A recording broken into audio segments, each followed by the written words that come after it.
Scotland's cladding crisis. The fire alarm can go off and we can all be out on the streets. The fire engines come and you just think, oh my God, thank God it's not a fire. But what if there was a fire? This constant fear and this constant anxiety that I find myself in, I would sell it off at the next available opportunity. But while I'm saying this, I can't sell my flat. I do feel like a prisoner. We hear from residents concerned for their safety and trapped in unsellable flats.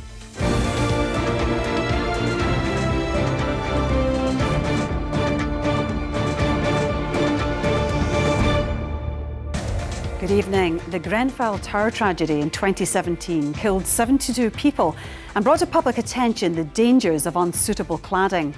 3.5 years on, 38 buildings in Scotland are still wrapped in flammable materials.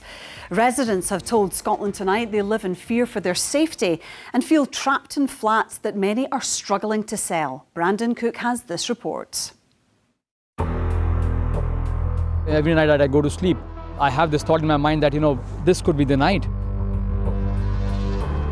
When I hear the fire alarm, I'm always out in the street. They do tell you that you should stay at home. I'd rather not take the risk. Everyone's got to get their head out the sand now. Grenfell happened, it was a tragedy. But look at all these homes with cladding. We just need to check that we're safe. They need to do more than just say things, right? I mean, they need to actually put words into action now. The boiling frustrations from residents caught in Scotland's cladding crisis. Nearly 4 years on from the Grenfell tragedy, thousands of people are trapped in unsellable flats. Highly flammable cladding on the building's exterior was to blame for the rapid spread of flames that night, leading to 72 deaths.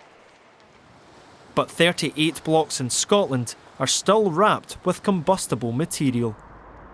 Wanted to live by a river, right? Obviously you can't get to do it in London by the Thames River, so this was the perfect spot to live in. Father of two, Avijit Kadwi, lives in one of them. So it was like a dream home, right? I wanted to get on the property ladder just like everyone else. But little did I realize that I was not actually buying a home, I was actually buying a death trap. Okay. Avijit and his young family moved north 2 years ago. Glasgow was a new start after his previous London home was deemed a cladding risk. But just months into his new life, he was facing the same problems once again. I checked out all the plans, I made sure that, this is all perfect. They were not really right. They didn't reflect the true picture. The building is flammable cladding, which is of the same type as Grenfell. And here I am stuck again in this crisis. I can tell that you're very frustrated. What kind of effect is this having on you? I'm going through a huge mental trauma at the moment. This is not just a financial crisis. I really fear for the safety of my family. I'm kind of trapped in this situation. I can't sell my flat. Avijit's £200,000 apartment has been rendered worthless, and his insurance costs are set to triple in the next few months. When you think back to Grenfell, does that make you worry for the safety of your own family here? I just shudder at the thought. It sends shivers down my spine. Before going to bed, me and my family, we say this small prayer that let this not be the night when we have to face that kind of a crisis. My little kid, who was 3 at the time, he actually drew a picture of a building that is caught in fire. So it is very much playing on my mind and also the kids' minds, which I am seriously, concerned about. Knowing what you know now, would you consider moving? Who wouldn't want to stay here? But with this constant fear and this constant anxiety that I find myself in, I would sell it off at the next available opportunity. But while I'm saying this, I can't sell my flat. I seem to be trapped in this because the mortgage lenders are not going to let me out of this. I do feel like a prisoner. Catherine, a retiree from Edinburgh, also feels trapped. Since July 2019, my life has been on hold. I just can't go anywhere. Catherine wants to sell her flat and move closer to her grandchildren. Her building doesn't have the same cladding as Grenfell, but still she needs a special certificate to prove to potential buyers that it's safe. An EWS1 form can cost up to £3,000, and you're not guaranteed to pass. Even if it does, lenders might still refuse to give a mortgage. It's soul destroying. Every night I'm looking at properties that come up in the market and I go, well, I can't go for that because I can't sell. So I'm watching all these properties that are going that I could afford and I can't do nothing. The form only covers individual flats, not the whole building, so residents wishing to sell must get their own. To comply, the entire block needs fire-resistant cladding, smoke control systems and 17 other safety measures. If the building is deemed unsafe, each household could be looking at repair costs of up to £75,000. To add to the complication, only 5 fire engineers in Scotland can approve the form, which is creating a bottleneck. So frustrating, it really is. I just constantly, it's on my mind all the time. It should be my decision if I want to move flat, but now I can't. I can hear you. Would you like to talk to me? At this point, our interview was interrupted by another owner, worried publicity could compromise his property.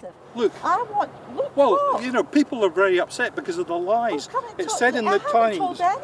It's said in the Times that these flats couldn't be sold unless the cladding was removed. That is a load of crap. Look, if you want to sell your flat, why don't you just get an EWS one? I'll pay the £3,000. Well, as you can see, the tension between owners who are concerned about cladding and want to sell and owners who don't want their buildings tainted is palpable. And what is not helping the situation is the lack of understanding on the issue. Nobody wants the publicity to say, oh, the cladding's here, not, but it's here and it's not going away. It's not a secret. It needs sorted. But the question is, who should bear the cost? The Scottish Government says owners shouldn't, but most developers don't want to pick up the cheque, saying they've followed standards as they were at the time of construction. The lack of clarity has prompted many to seek advice from their local representatives.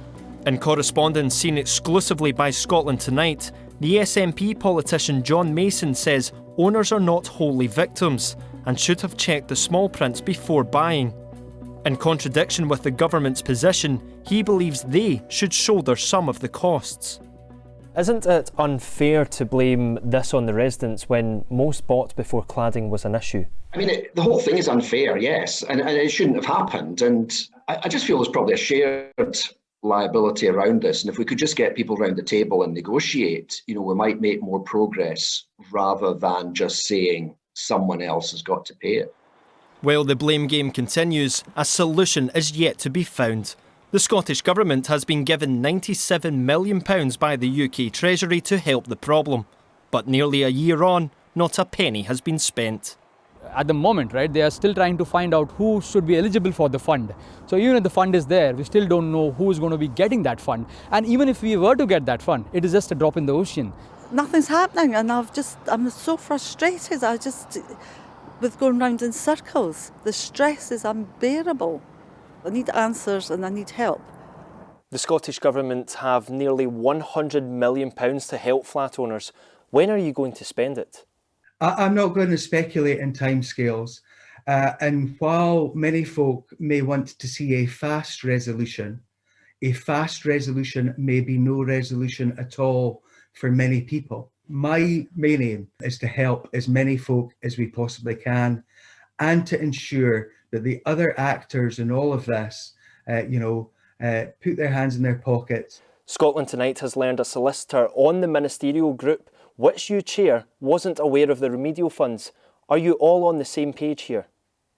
The conversations that we've had have been online, and it's often, the situation that you can miss something that is being discussed at a particular point in time because of the dodginess of your internet connection.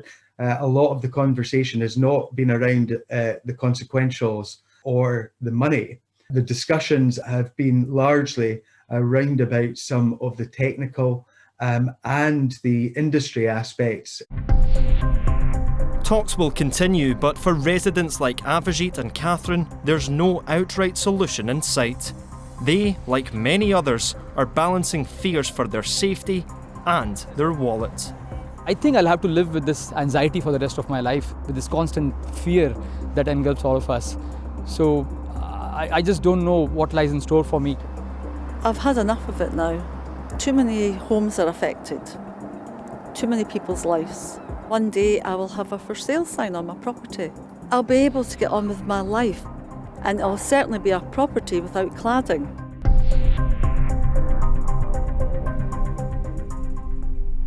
A very difficult situation for many people. Brandon Cook reporting there. OK, time.